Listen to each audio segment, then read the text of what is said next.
அன்புக்குரிய சகோதரர்களே, காலங்கள் மாற மாற காட்சிகள் மாறும் என்று சொல்வார்கள். அந்த அடிப்படையில முஸ்லிம்கள் பல்வேறு விதமான படிப்பினைகளை பெற வேண்டிய மக்களாக இருக்கிறோம். அதற்கு சமீபத்தில் நடந்து முடிந்த ஈரான் இஸ்ரேல் போர் ஒரு சாட்சியாக உதாரணமாக இருக்கிறது. அது மட்டுமல்லாது காசாவுடைய மக்கள் 1,00,000க்கும் அதிகமானவர்கள் கொன்று குவிக்கப்பட்டிருக்கிறார்கள் என்று மீடியாக்கள்ல தெரிந்த செய்திகள்ல பார்க்கிறோம். தெரியாம நிறைய இருக்க வாய்ப்பு இருக்கிறது. அந்த அளவிற்கு அந்த மக்கள் இன்றைய அளவிற்கும் துன்பத்துல இருக்கிறார்கள். ஈரான் மீது இஸ்ரேலும் அமெரிக்காவும் குண்டு போட்டு அழிக்கிறத பார்க்கிறோம். இது மாதிரி பல்வேறு நாடுகள், குறிப்பாக மத்திய கிழக்கு நாடுகள், இஸ்லாமிய நாடுகள் தொடர்ந்து போர் சூழலிலேயே இன்னும் இருந்தா நல்ல ஒரு வாழ்க்கையை, நிம்மதியான வாழ்க்கையை, ஒரு பொருளாதார பெருக்கத்தோடு முன்னேற்றத்தோடு வாழ முடியாத ஒரு வாழ்க்கையை மத்திய கிழக்கு நாடுகள்ல ஒரு அமெரிக்க ஏகாதிபத்தியம், ஐரோப்பிய ஏகாதிபத்தியம் செய்வதை பார்த்து கொண்டிருக்கிறோம். இதுக்கெல்லாம் என்ன காரணம் என்று சொன்னால் இஸ்லாத்துடைய வளர்ச்சி தாங்க. அது எந்த மாற்று கருத்து இல்லை. முஸ்லிம்களுடைய முன்னேற்றம் தான்.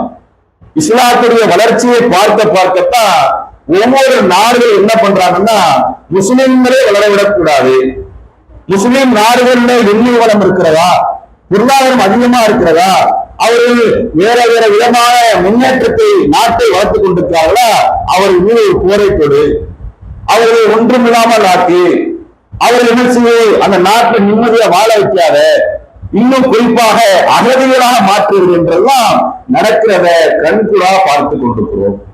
இப்படி இஸ்லாமிய மக்களை கொன்று குவிக்க, அடக்குமுறைக்கு உள்ளாக்க அவர்களுக்கு என்ன மனம் என்று சொன்னால், முஸ்லிம்கள் சரியாக இந்த மார்க்கத்தை கடைபிடித்து நாட்டை வளர்த்து விட்டால், முஸ்லிம்களாக பெரும்பான்மை மக்கள் மாறிவிட்டால் நமக்கு பெரிய ஆபத்து இருக்கு. முஸ்லிம்கள் தூய்மை இஸ்லாத்தை பின்பற்றி வந்துவிட்டால் மது என்ற விற்பனைக்கு ஆறா ஓடுது பாருங்க. மது, அந்த மதுவை சாப்பிட்டு வருமானம் ஈட்டாங்க பாருங்க. அந்த மதுவை முஸ்லிம்கள் குறைக்க மாட்டாங்க. போதையை முஸ்லிம்கள் ஒரு காலம் என்ன செய்ய மாட்டாங்க, உட்கொள்ள மாட்டாங்க. முஸ்லிம்கள் வட்டிக்கு போக மாட்டாங்க. முஸ்லிம்கள் வரலாற்றை கொடுக்க மாட்டாங்க. முஸ்லிம்கள் எல்லாரையும் மயத்து நடப்பார்கள்.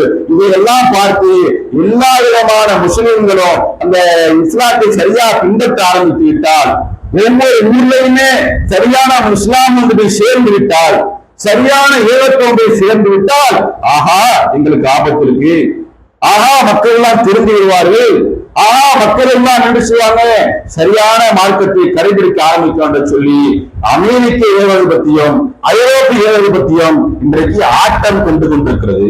எந்த அளவுக்கு ஆட்டம் என்று சொன்னால், தொடர்ந்து மத்திய கிழக்கு நாடுகளை, முஸ்லிம் நாடுகளை ஒரு காலம் நிம்மதியா வைக்காதீர்கள், குண்டு மழை பொழிவு கொண்டிருந்தால், அல்லது அந்த நாட்டுக்குள்ளேயே உட்கட்சி பிரச்சனை ஏற்படுத்துங்க, அந்த நாட்டுக்குள்ளேயே போரை நீங்கள் உருவாக்குங்க என்றெல்லாம் பார்த்துக் கொண்டிருக்கிறோம். அதுல என்ன படிப்பினை முஸ்லிம்கள் இருக்கு என்று சொன்னால், இன்றைக்கு காசா மக்கள் கொத்து கொத்தா கொல்லப்படுகிறார்கள். பச்சிளம் குழந்தைகள் இரத்த உலகத்திலே மிதக்கிறார்கள். பிறந்த குழந்தை மூளை இல்லாமல் பிறக்கிறதை பார்க்கிறோம். ஒரு ஆய்வறிக்கையில சொல்றாங்க, தொடர்ந்து கதிர்வீச்சுகள் அந்த குண்டுகள் போட போட குழந்தைகளுடைய அந்த மனநிலை பாதிக்கப்பட்டு தாய்மார்கள் கடவுள குழந்தை இருக்கும் பொழுது பலவிதமான கெமிக்கல் ரியாக்ஷன் நடக்குது.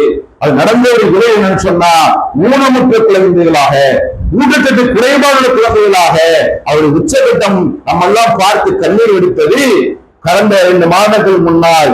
மூளையிலே இல்லாமல் ஒரு பச்சிளம் குழந்தை எங்கே பார்த்ததே இல்லை. கண்ணு ஊனமா இருக்கு, கைகால் ஊனமா இருக்கிறது, கையில் கூட சில நேரங்கள் இல்லாமல் பிறந்திருக்க பார்க்கிறோம். ஆனா மூளை இல்லாம ஒரு குழந்தை பிறக்குமா என்றால் பெரிய ஆச்சரியமா இருக்கிறது.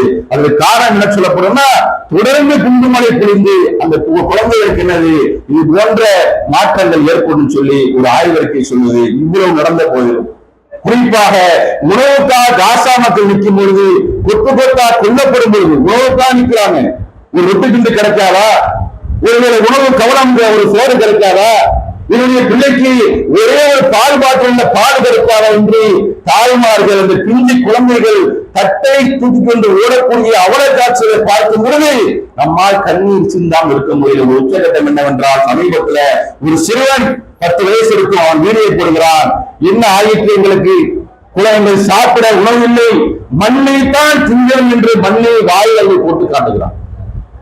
எவ்வளவு பெரிய கொடுமை அது! எவ்வளவு பெரிய நம்மளால் தனிக்கொள்ள முடியாத உணர்ச்சி அது! எந்த ஒரு பெற்ற தாயும் தலப்புறம் தோணிய பிள்ளை மண்ணை திங்க பார்ப்பானா? யோசித்து பார்ப்பானா? நினைப்பானா?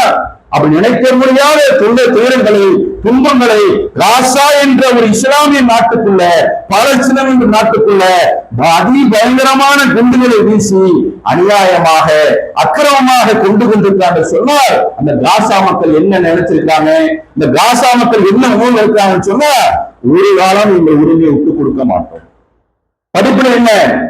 காசா மக்களுக்கான படிப்பு என்ன சொன்னால், எங்கள் உரிமையை, எங்கள் இனத்தை, எங்கள் வீட்டை, நாங்கள் பிறந்த மண்ணை ஒரு காலம் விட்டுக் கொடுக்க மாட்டோம். எந்த விட்டுக் கொடுக்க மாட்டோம். நீங்கள் எங்களை அடித்தாலும், முடித்தாலும், உழைத்தாலும், என்ன செய்தாலும் சரிதான். கொத்து கொத்தா குறை செய்தாலும் சரிதான். மருத்துவமனையை தகர்த்தாலும் சரிதான். பள்ளிக்கூடத்தை தகர்த்தாலும் சரிதான். பள்ளி வாசலை கொண்டு போட்டு தகர்த்தாலும் சரிதான். நாங்கள் ஒரு காலம் பின்வாங்க மாட்டோம். இன்றைக்கு அகதியா கூட எங்கள் நாட்டிலே வாழும் தவிர இஸ்ரேல மக்கள் ஓடினாங்களே பாத்தீங்களா இல்லையா? ஈரான் குண்டுபடை புலிகளை அடிக்கும் பொழுது ஏர்போர்ட் நிரம்பி போச்சு. ஒவ்வொரு இஸ்ரேல மக்கள் ஒவ்வொரு நாட்டை நோக்கி கொண்டிருக்கிறார். எல்லாமே இருந்தோம். அந்த நாடு பாதுகாக்க எல்லா வசதியும் இருந்து கூட ஏர்போர்ட்ல மக்கள் குழுந்துட்டாங்க, ரயில்வே ஸ்டேஷன்ல குழுந்துட்டாங்க. இந்த பங்கர் என்று சொல்வார்கள், புதைக்குழி, அந்த பள்ளிக்குழி, அந்த பதுங்குள்ளத்தை பதுங்குறாங்க.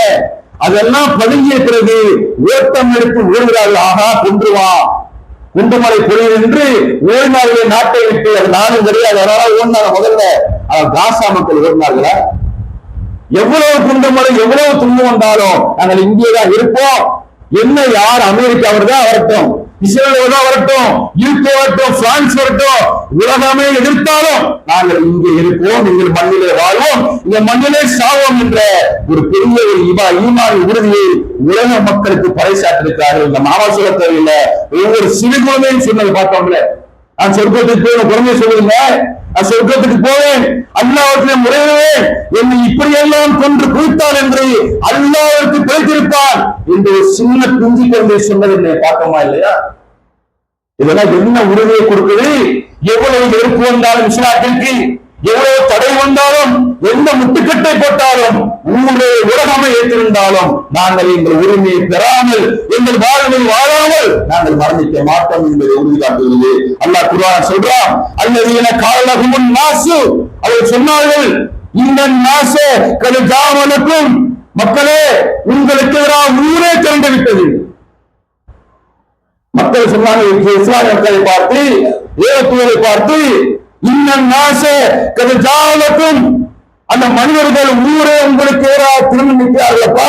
அப்படி சொல்லும் பொழுது மக்கள் சொல்றாங்க, ஈமான் சொன்ன பிறகு அந்த ஏகத்துவாதிகளுக்கு, முஸ்லிம்களுக்கு என்ன ஏற்பட்டது? ஈமான் அதிகரித்துக் கொண்டே இருக்கிறது. அவர்கள் சொன்னார்கள், ஹஸ்புனல்லாஹ் வ நிஅமல் வக்கீல். இதை தவிர எந்த வார்த்தையும் சொல்லல. இந்த காசா மக்கள் சொல்லக்கூடிய வார்த்தை எதான? சின்னந்திரை பிரிஞ்சு சொல்லுது. பலவீனமான பெண்களை, பச்சிலம் குழந்தைகளை, நோயாளிகளை கொண்டு குவிக்கும் பொழுது கூட அவர் உள்ளம் எப்படி இருக்கு தெரியுமா? நீமன் வக்கீல், ஏற்போத்துக்கு முட்டுக்கட்டையா, தௌஹீதுக்கு இடையூறா, இஸ்லாத்துக்கு இடையூறா, நான் வாழக்கூடாதா, பேசக்கூடாதா, நான் அப்படிதான் செய்வேன் என்று அல்லாஹ்வை பற்றி நான் நினைத்து, அல்லாஹ் எங்களுக்கு போதுமானவன், அல்லாஹ்வை எங்களுக்கு பாதுகாவல் என்று சொல்லி அந்த மக்கள் என்றார்களே.